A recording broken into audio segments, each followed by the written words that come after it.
Assalamu alaikum warahmatullahi wabarakatuh. Class 6, open your books, page number 15. Today we'll start our lesson number 2, The Ransom of Red Chief. It's very interesting lesson. It's about an adventure of two people who just kidnapped one boy whose hair were red, and so they gave him the name Red Chief, and they were going to ask for ransom against this boy.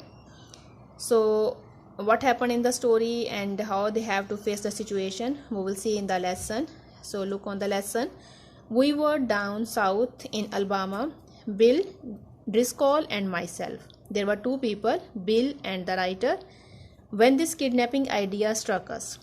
Bill and me had about $600 and we needed just $2,000 more to buy some land in western Illinois. We figured that family love is strongest in semi-rural communities and decided to do our kidnapping in Summit, a small town. These two persons, Bill and the writer, they decided to kidnap a boy to get some money. So they decided to do this one in some rural area, in some village area, because as we know that in Europe the family bonding is not so strong. So the people don't love each other just like we love in our family. But they decided to do this kidnapping in the village area because they thought that the village people love better more than the people who are living in the city areas. So they made a plan to kidnap a boy in some village. Its name was Summit. We selected for our victim the only child of a prominent citizen named Ebenezer Dorset.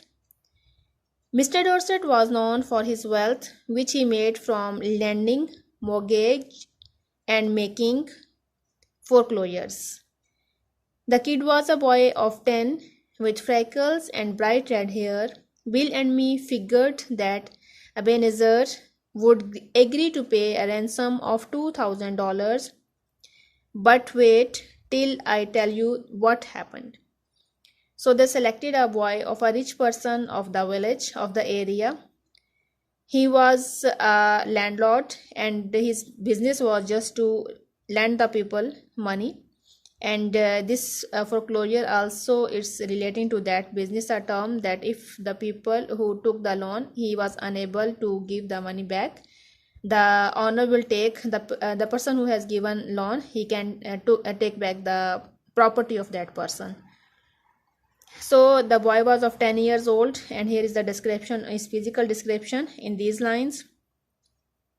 And they thought that if they kidnap the boy, and his father will give them the money they demand for that boy. About 2 miles from Summit was a little tree covered mountain. On the rear slope of this mountain was a cave. There we stored provisions. It was the destination of these two men. They have made a safer place for themselves. There was a cave in the mountain, so they put all their things in that mountain, and they also decided that cave for their kidnapping program. One evening we drove in a buggy past old Dorset's house. The kid was in the street throwing rocks at the kitten on the opposite fence. The child was playing outside the house in the street. "Hey," said Bill, "would you like some candy?" The boy threw a piece of brick at Bill's head. Instead of giving him any reply, the boy who was throwing the stones on the kittens, he also threw a stone on the head of Bill. That boy put up a fight, but eventually we got him in the buggy and drove up to the cave. After dark, I drove the buggy back to the village I had hired it in and walked back. They took the boy in a buggy. Actually, it's a cart driven by the horses. They took the boy with the help of that buggy, but later on, one person of them came back to the village to return that buggy and that they had hired. Bill was examining and treating the scratches and bruises on his face and legs. There was fire burning in the cave, and the boy was sitting by it, with two buzzard tail feathers stuck in his red hair.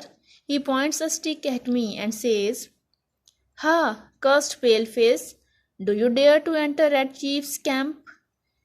He is all right now, says Bill. We are playing Red Indian. I am old Hank, Red Chief's captive, and I am to be scalped at daybreak. Ouch, that kid can kick hard.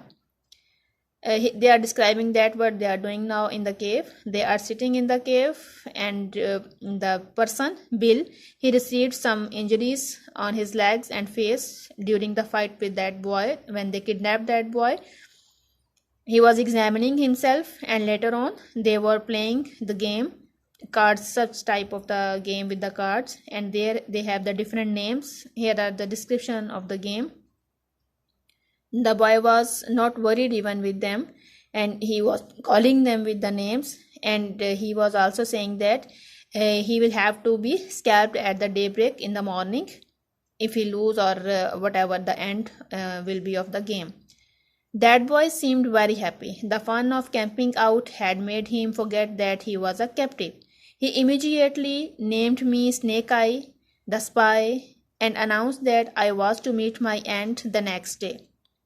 Then we had supper, and he filled his mouth full of meat, bread, and gravy and talked. His speech went something like this. Its all lines shows that the boy did not worry about anything. He was much happy while camping outside the house, and he was just talking with them and eating very joyfully. And here are some words of his speech. I never camped out before. It's fun, but I had a pet once, and I was 9 last birthday. Are there any real red Indians in these woods? I want some more gravy. Do the moving trees make the wind blow? We had 5 puppies. What make your nose so red, Hank? My father has lots of money. Are the stars hot? Do oxen make any noise? This is the name of the animal. Why are orange round? A parrot can talk, but a monkey or a fish can't. These are the just like innocent talk of the child. He is talking on different topics time to time. It shows that he is just relaxed and enjoying his visit. Every few minutes he would remember that he was Red Indian and would let out a war whoop that made old Hank shiver. The boy had Bill terrorized from the start. Bill was afraid of that boy because he was quite a courageous boy, and he was even fighting with Bill, and he was quite a healthy boy, and he can kick very hard. Even Bill got bruises during his kidnapping. I say, kid, would you like to go home? Oh, what for? Said he. I don't have any fun at home. I hate school. I like camping. You won't take me home? Snake Eye, will you? Not right away, say I. Yea, say he, I never had such fun in all my life. He refused to go back home. He told them that I am enjoying here with you. I have never spent such a night in the camping, so he wanted to stay there. At about 11 o'clock, we spread down some white blankets and went to bed. Red Chief kept us awake for 3 hours, jumping up and reaching for his rifle and screeching in our ear as each or a crackle of a twig or the rustle of the leaf made him imagine that outlaws were approaching. At last I fell into a troubled sleep and dreamed that I had been kidnapped and changed to a tree by a ferocious pirate with red hair. This boy made them awake even for 3 hours later on also. He was just worried that maybe some outlaws, the people whom the laws did not affect, they are the excluded from the law.